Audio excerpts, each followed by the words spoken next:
우리 함께 말씀 보겠습니다. 시편 4편 1절에서 8절까지 말씀입니다. 시편 4편에서 시편 4편 1절에서 8절까지 말씀입니다. 지금 오늘 표제를 보면 다윗의 시 그리고 인도자를 따라 현악에 맞춘 노래라고 되어 있고요. 보통 시편 3편을 보면 3편을 아침의 시라고 보통 구분을 하고요. 시편 이 4편을 이제 저녁의 시라고 이야기합니다. 그리고 3편과 4편의 또 동일한 코드는 뭐냐면 이제 기도라는 코드가 있습니다. 그 관점에서 우리가 좀 함께 보겠습니다. 오늘 시편 4편의 이 저자 다윗의 시라고 하는데 이 저자의 지금 처한 상황이 어떠한지 오늘 1절에 나와 있습니다. 오늘 그 밑줄을 좀 거놓을까요? 예, 곤란 중에입니다. 곤란 중에. 지금 3편과 4편이 기도에 관한 내용이라고 했습니다. 근데 기도에는 저희가요, 감사의 기도가 있습니다. 하나님께 드리는 감사의 기도가 있고요. 그리고 우리의 어떤 구체적인, 가시적인 어떠한 필요를 위한 간구도 있고, 그다음에 어떠한 그 진로를 향해 가야 할지 우리가 모를 때 하나님의 그 인도하심을 구하는 그런 기도도 있습니다. 그런데 오늘의 기도는 대적들로부터 불의한 일을 당하고 또 그들로부터 어떤 그들의 거짓과 괴율로 인한 어떤 공경 속에서 곤란 속에서 드리는 기도입니다. 여러 가지 기도의 다양성 속에 오늘의 상황은 매우 좀 구체적이에요. 곤란 중에 하나님께 나아가는 기도입니다. 여러분들 여기서 이제 곤란이라고 나와 있잖아요. 곤란, 고난. 근데 이 곤란이라는 그 히브리어가 차르라는 히브리어인데요. 어떤 개념이면요. 그 문자적인 해석으로 좁은 해협이라는 뜻입니다. 좁은 해협이에요. 근데 그거에 반해서 오늘 지금 이 시편 저자가 기도하는 내용 중에 좀 눈여겨볼 것은 너그럽게 하셨사오니죠.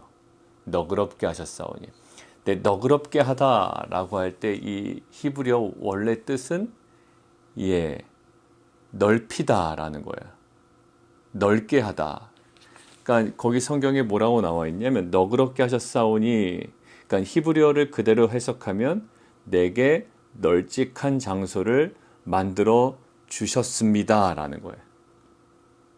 자, 곤란은 어떤 이미지라고요? 어떤 협소한 이미지예요. 그런데 하나님께서 나를 넓게 널찍한 장소를 나에게 만들어 주셨습니다라는 거예요. 결국 구약에서 보면 이 협소의 개념은 굉장히 고난을 의미하고요. 궁극적으로 넓은 공간은 구원과 안정과 그리고 풍요로움을 이제 상징합니다. 그러니까 지금 오늘 기도본에 그것들이 아주 정확하게 대비되고 있죠. 곤란 중에 협소한 어떤 좁은 해협, 그리고 하나님께서 그러나 나에게 넓은 공간을 만들어 주셨습니다라는 거예요. 이것들을 묵상하는데 사실 저희가 어떤 고난을 당하면 우리의 시선이나 우리의 마음이 굉장히 좁아집니다. 여러분들 당황하게 되면요, 당연히 보여야 될 장면들이 보이질 않아요. 눈을 뜨고 있거든요. 그리고 귀도 열려 있거든요. 그런데 어떤 우리가 당혹스러운 또 고난에 또 곤란한 상황 가운데 우리가 딱 직면하게 되면 우리의 귀는 또 우리의 눈은 우리의 생각은 굉장히 좁아집니다. 좁은 시야를 갖게 되죠. 여러분들 그 어느 야외 공원 같은 데 가면 미로 같은 거 한번 들어가 보셨어요? 거기는요, 그 안에서만 집중하면 실은 빠져나오기 쉽지가 않습니다. 그런데 그걸 공중에서 한 상공에서 조금만 올려서 전체적인 그림을 보다 보면 한마디로 넓게 보다 보면 그 길이 보이게 되죠. 오늘 이 1절을 묵상하는 가운데 오늘 기도는 어떠한 기도예요? 공경, 그 곤란 속에서 드리는 기도입니다. 이때 우리가 하나님께 간구해야 될 것은 무엇이고 우리가 누려야 될 것은 무엇일까요? 우리가 곤란 가운데 스스로 좁혀진 그리고 굉장히 협소해진 우리의 시선과 마음을 하나님께 내어드리고, 주님, 저의 그 좁아진 마음을 그리고 좁아진 그러한 시선을 하나님께서 활짝 넓혀 주십시오. 그것들을 아버지의 관점으로 바라보게 하시고 아버지의 마음으로 품게 하시고, 이제는 그 시편 23편에 있는 표현처럼 사망의 음침한 골짜기 할 때였죠. 음침한 골짜기 굉장히 협소한 느낌이죠. 그러나 해를 두려워하지 아니할 것은 주께서 나와 함께 하심이라. 주의 지팡이가 나를 안위하시나이다. 그래서 내가 어떤 협소한 길로 가지만 결국 하나님께서 넓히셔서 이제는 좁은 마음과 그러한 좁은 시선이 아니라 하나님께서 허락하시는 그 넓은 마음과 아버지의 마음과 그 넓은 시선으로 회복되어 하나님께서 허락하시는 참된 이 평안이 우리 가운데 임하는 귀한 공동체가 되기를 원합니다. 자, 그리고요.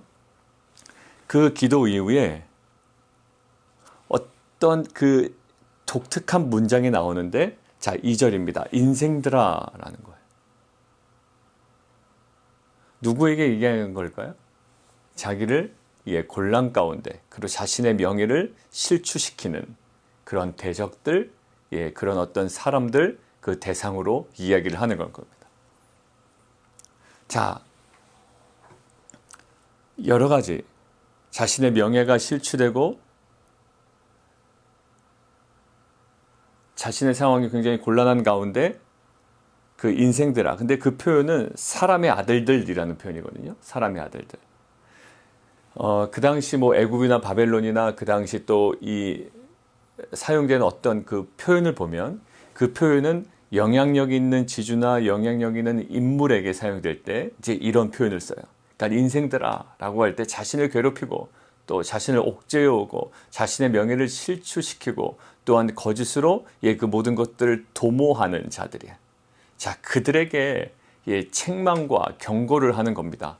어느 때까지 나의 영광을 바꾸어 욕되게 하며 헛된 일을 좋아하고 거짓을 구하려는가. 굉장히 담대합니다. 그것의 근거는 무엇이었을까요? 나의 그 곤란 중에 가장 협소한 곳에 처해 있는 나를 넓게 하시고 나를 회복하시고 또 베푸시는 은혜를 경험한 자의 그 확신 있는 선포였어요. 자, 어느 때까지 나의 영광을 받고 욕되게 하며 헛된 일을 좋아하고 거짓을 구하려는가. 그러면서 지금 3절에 이렇게 얘기합니다. 여호와께서 자기를 위하여 경건한 자를 택하신 줄 너희가 알지어다. 어떤 자를요? 힘있고 권세 있는 자가 아니라 하나님께서 지금 포인트를 하시는 자는요, 경건한 자예요. 여러분들 헤세드라는 단어 기억하시죠? 헤세드. 이 헤세드의 파생어가 지금 사용되고 있어요. 그러니까 한편으로는 충성스러운 자, 뭐 자애로운 자 이렇게 얘기할 수도 있고요. 그것을 약간 수동형으로 바꾸면 인자의 어떤 대상이 되는 사람일 수도 있습니다. 하나님의 그 은혜를 입은 자라는 그 경우도 있어요. 그 뭐 전자든 후자든 전자일 가능성이 많지만 그 모든 것들을 병행하여 하나님의 은혜를 입어 그리고 충성스러운 자 그리고 경건한 자, 말대로 faithful한 자를 택하신 줄을 너희가 알지어다. 그러니까 이 시편의 저자는요, 지금 저들로부터 명예가 실추되는 거예요. 왜? 나의 영광을 바꾸어 욕되게 한다라는 것은 자신의 명예가 실추되는 겁니다. 자신의 명예가 훼손되는 거예요. 그런데 그것을 자신의 명예로 국한시키지 않아요. 그것을 어디로 지금 지금 연결시키냐면 맨 첫 번째, 내 의의 하나님이여 라는 거예요. 내 의의 하나님. 내 의의 하나님이여 라고 하는 것의 뜻은 뭐냐면 정말 그 모든 것들을 정의롭게 판단하시는 하나님이라는 거죠. 그러니까 나의 명예가 실추됩니다. 관계 속에서요, 나의 명예가 훼손된다고요. 그것도 그들의 거짓으로, 그들의 괴휼로, 또 그들의 헛된 일을 도모함으로 나의 명예가 실추되는데 그것의 모든 해결점을 어디로 가져가냐면 정의롭게 판단하시는 그 하나님을 향하여 이 시편의 저자는 가지고 나아가는 거예요. 그리고 누구를 지금 구별하여 세우신다? 경건한 자를, 충성스러운 자를, 페이스풀한 자를, 인자의 그 대상이 되는 그 자들을 하나님께서 세우신다라는 거예요. 그러니까 나의 명예의 문제를 누구의 문제로 가져가나요? 하나님의 문제로 가져가요. 이것이 신자의 특권이자 영광인 줄 믿습니다. 여러분들 그 하나님께 탄원하고 이 신원하는 이 모든 것들을 볼까요? 이것을 나의 문제로 국한시키지 않아요. 누가 그랬나요? 지금 다윗의 시라고 되어 있지만 여러분들 누구 앞에서? 골리앗 앞에선 다윗의 모습이었습니다. 여러분들 다윗이 뭐가 있나요? 예, 10대 소년이었다고요. 그가 가지고 있는 명예, 예, 그가 가지고 있는 어떤 재산, 힘, 어떤 물리적인 어떤 피지컬한 능력, 예, 전혀 현저하게 떨어졌어요. 누구보다, 골리앗보다요. 예, 심지어 사울도 떨 정도였고요. 어떤 한 사람도 제대로 나설 수 없는 상황이었습니다. 여러분들 어떻게 이것들을 감당해야 되죠? 근데 지금 그때 다윗이 딱 클릭된 게 하나가 있습니다. 어떤 부분이었어요? 예, 이스라엘의 하나님의 명예를 실추시킨 거예요. 이것은 곧 누구예요? 예, 나의 명예가 실추된 거고요. 우리 민족 전체의 명예가 아주 땅에 떨어진 거예요. 그래서 다윗이 담대하게 나간 것이 있습니다. 누구의 이름으로? 나의 힘과 나의 분노로 나간 게 아니야. 여러분들 스스로요, 우리가 분노할 때가 있습니다. 자, 거기 볼까요? 4절. 너희는 떨며 범죄하지 말지어다. 이것이 세상 방식이거든요. 그들의 방식에. 떨며가요, 히브리어 뜻은 분노하다라는 의미가 있어요. 근데 다윗은요, 그 분노의 근원이 자기 자신이 아니었다는 거예요. 여러분들은 열받을 때가 있습니다. 나의 명예를 실추시켜? 예, 그러면 어떻게 해서든지 집요하게 쫓아가서, 예, 그것들을 걸고 넘어지든지, 아니면 내가 힘이 없다면, 예, 거기서 굉장히 절망하며, 예, 무너지게 됩니다. 그런데 지금 다윗은 어떠한 면으로요? 예, 자신의 개인적인 명예나 민족적인 명예를 보지 않냐고, 이것을 누구의 명예를 봐요? 예, 하나님의 이름의 명예를 본단 말입니다. 모든 것들을 정의롭게 판단하시니까 하나님. 그래서 나의 개인적인 문제가 아니라 이것은 내가 의지하는 하나님께 가지고 나가. 다윗은 어떻게 하죠? 예, 나는 만군의 여호와의 이름으로 나간다라고 이야기하죠. 결국 그는 자신에게 어떤 가시적으로 물리적으로 가지고 있는 어떤 소유나 능력이나, 예, 배경은 없었지만 결국 그에게 충만한 만군의 여호와의 이름으로, 예, 골리앗을, 예, 감당하게 되죠. 오늘 마찬가지입니다. 그들은 영광을 바꾸어 욕되게 하고 명예를 실추시키고 헛된 일을 좋아하고 거짓을 구해요. 예, 그러나 확신이 있습니다. 다윗은요. 아무리 그들이 그들의 방식대로 그렇게 나의 명예를 실추시키고 그들이 스스로 왕된 자리에 올라가 우리를 대적한다 할지라도 하나님 관점에서 내 삶을 다시 한번 조명하는 거예요. 자기를 위하여 faithful, 예, 헤세드, 경건한 자를 구별하여 세우신 줄, 택하신 줄 너희가 알지어다. 내가 그를 부를 때에 여호와께서 들으시리로다. 다윗은 실제로, 예, 골리앗 앞에서 만군의 여호와의 이름, 그 이름을 하나 의지하고 오직 한 분, 그 하나님의 이름을 의지하여, 예, 골리앗을 감당해냅니다. 그래서 8절 한번 볼까요? 내가 평안히 눕고 자기도 아리니 나를 안전히 살게 하시는 이는 오직 여호와이시니이다. 그러니까 거기에 오직 여러 가지 많은 변수가 있지만 우리에게는 변하지 않는 가장 궁극적 진리가 있습니다. 그것이 뭘까요? 그게 오직 여호와 하나님, 그리고 우리를 구원하신 예수 그리스도, 그 십자가의 복음이죠. 여러분들 많은 변수들 가운데 살아가요. 그렇지만 그 모든 것들을 우리가 다, 예, 감당하거나 컨트롤하거나 그것들을 장악하거나 이것들을 파악할 수는 없어요.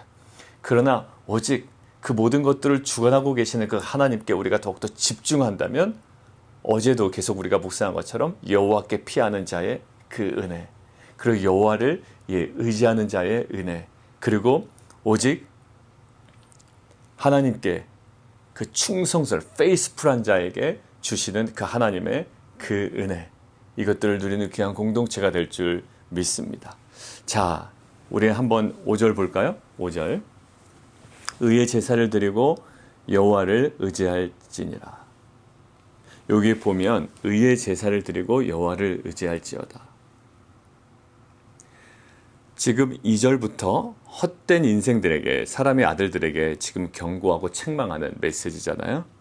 예, 그때 4절부터 나오는 구체적인 내용이 너희는 분노하지 말고 범죄하지 말아라. 자리에 누워 심중에 말하고 잠잠할지어다. 그리고 의의 제사를 드리고 여호와를 의지할지어다. 결국 이것은 의의 제사, 그리고 여호와를 의지한다라는 것은요, 그 모든 것들은 관계의 단절에서 초래된 결과들이라는 거예요. 그들이 그러하는 것도 때문에 또 많은 성도들이 불안해하는 것도 결국 가장 궁극적인 원인은 뭘까요? 관계의 단절에서 초래된 결과야. 그래서 의의 제사를 드리고 여호와를 의지할지니라. 결국 하나님께 더욱더 가까이 나아가는 거죠. 여러분들, 그래서 7절에 보면 이런 말씀이 나와 있습니다. 주께서 내 마음에 두신 기쁨은 그들의 곡식과 새 포도주가 풍성할 때보다 더하니이다.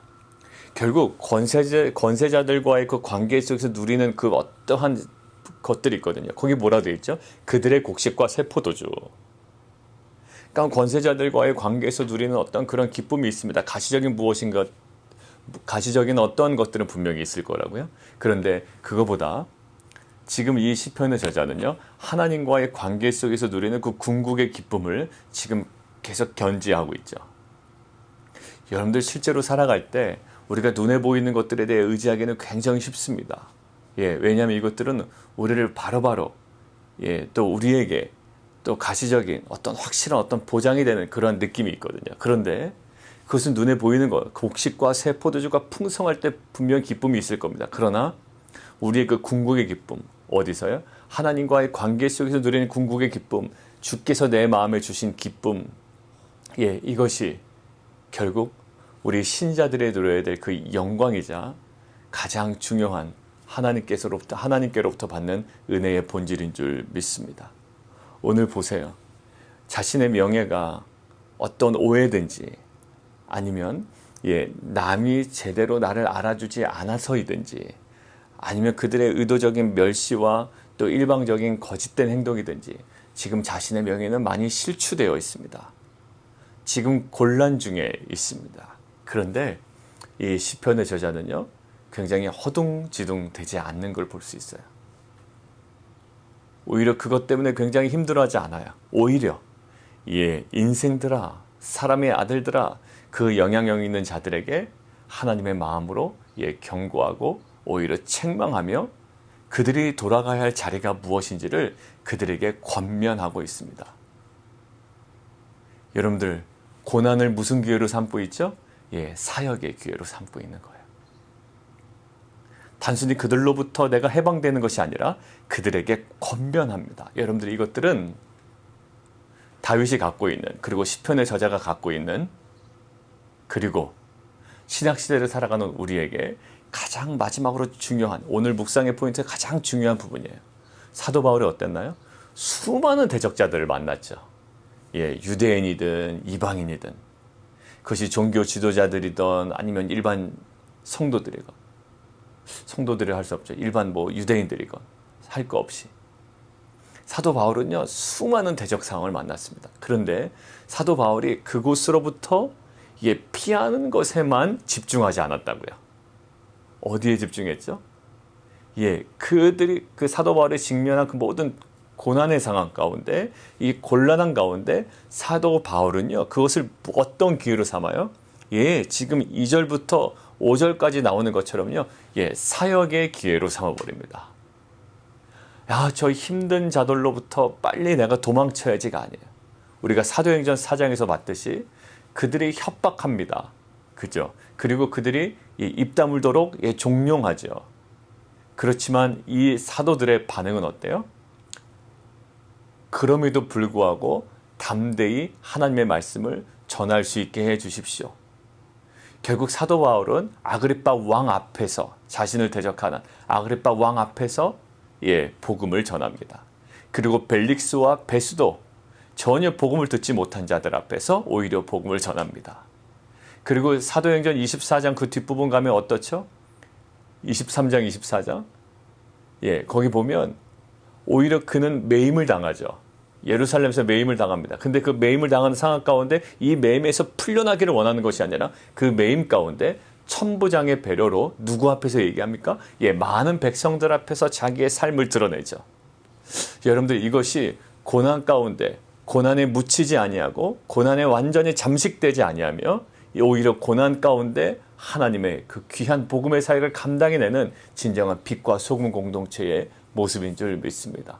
우리는 어떤 고난을 당하면 이것으로부터 빨리 좀 벗어나야 되는데 라는 것에 굉장히 집중해요. 그러나 주님 보십시오. 십자가를 벗어나신 게 아니라 오히려 십자가의 돌아가심으로, 십자가의 죽으심으로 그가 진정한 그리스도이심을 드러내셨죠.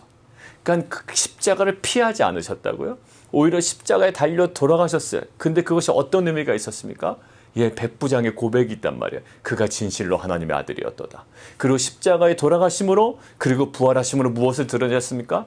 결국 그가 정말로 온 인류의 죄를 위하여 대속의 죽음을 당하신 어린 양 예수 그리스도이심을, 진정한 메시아이심을 드러냈습니다. 십자가를 회피함으로가 아니라 오히려 십자가라는 고난을 당당하게 맞아들이심으로 그것을 무엇이에요? 주님의 사역이, 또 우리 빛과 소금으로서 우리 공동체의 사역이 온전히 드러날 줄 믿습니다. 인생들아, 어느 때까지 나의 영광을 받고 욕되게 하며 헛된 일을 좋아하고 거짓을 구하려는가? 이 담대함은 어디서 나올까요?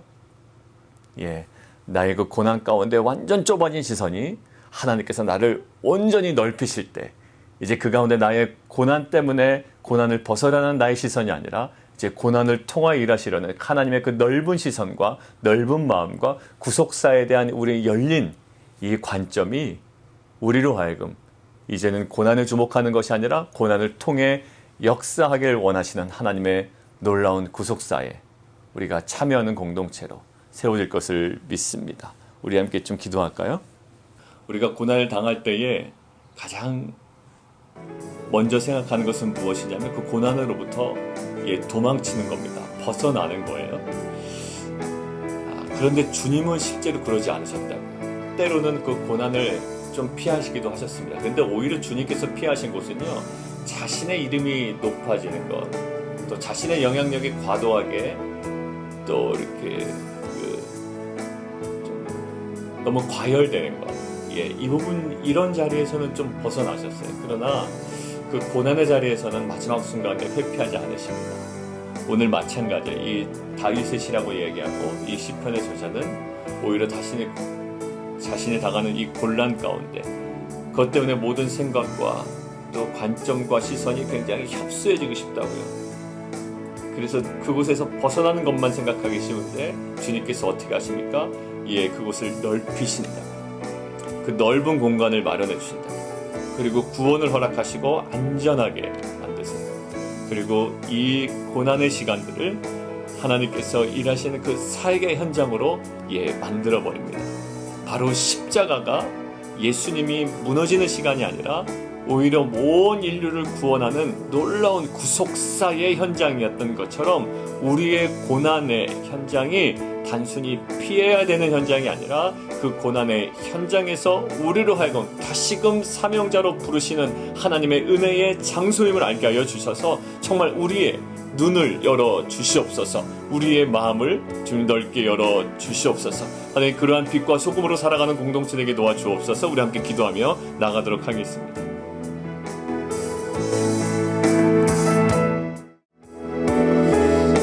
우리 다시 한번 기도할까요? 결국 다윗도 보면 골리앗으로부터 피하지 않았다고 했죠.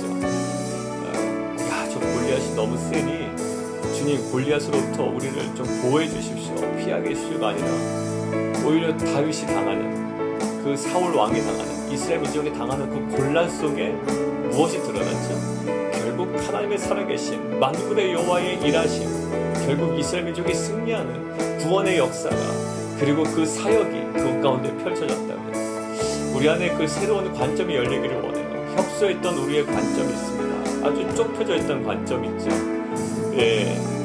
정말 이것들 어떻게든지 피해야 되는 거예요. 그러나 하나님께서는 그 곤란한 상황 가운데 하나님의 그 계획하신 그 역사가 있어요. 이것들을 바라보고 또 담대함으로 나아가는 공동체가 됐으면 좋겠습니다. 그게 우리에게 주신 사명인 것 같아요. 그러기 위해서는 우리의 눈이 열려야 됩니다. 그 담대함이 회복돼야 됩니다. 그것이 무엇으로 가능하냐고요?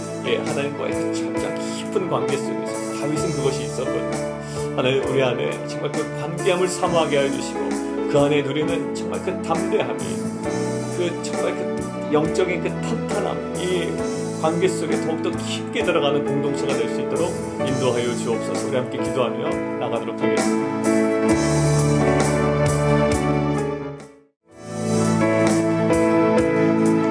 우리 성도님들, 가족들 위해서 좀 계속 기도해 주시면 좋겠습니다. 가족들의 건강과 특별히 가족, 우리 진희 자매님, 우리 아버님, 어머님 구원을 위해서, 그리고 어머니 건강을 위해서 우리 계속 기도해 주시고, 우리 유광희 선교사님 건강의 회복을 위해서 그런 여러 가지 수혈과 특별히 모든 증상들 근원적으로 치유되고 회복될 수 있도록 정말 병의 근원이 마르고 더 깨끗하게 치유되는 귀한 은혜의 역사가 있게 하여 주시옵소서. 우리 성도님들, 또 가족들, 우리 또 선교사님들, 우리 기도 제목을 가지고 우리 함께 기도하며 나가도록 하겠습니다.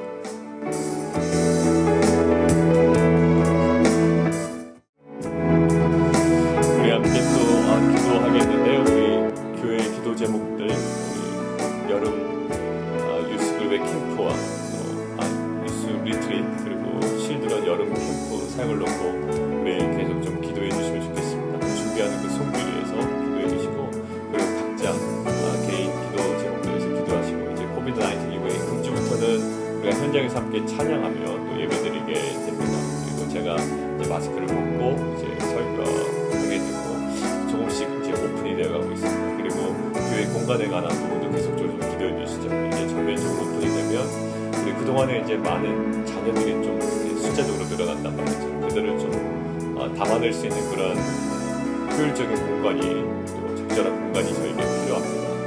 어떤 그림이 나올지 모르겠어요. 그러나 우리가 기도를 계속 준비했기 때문에 이 이후에 하나님께서 열어주시는, 우리에게 보여주시는 것들을 통해 우리가 잘 순종해 나가는 걸음 될 수 있도록 기도해 주시고, 우리 어제 같이 묵상한 거 있죠?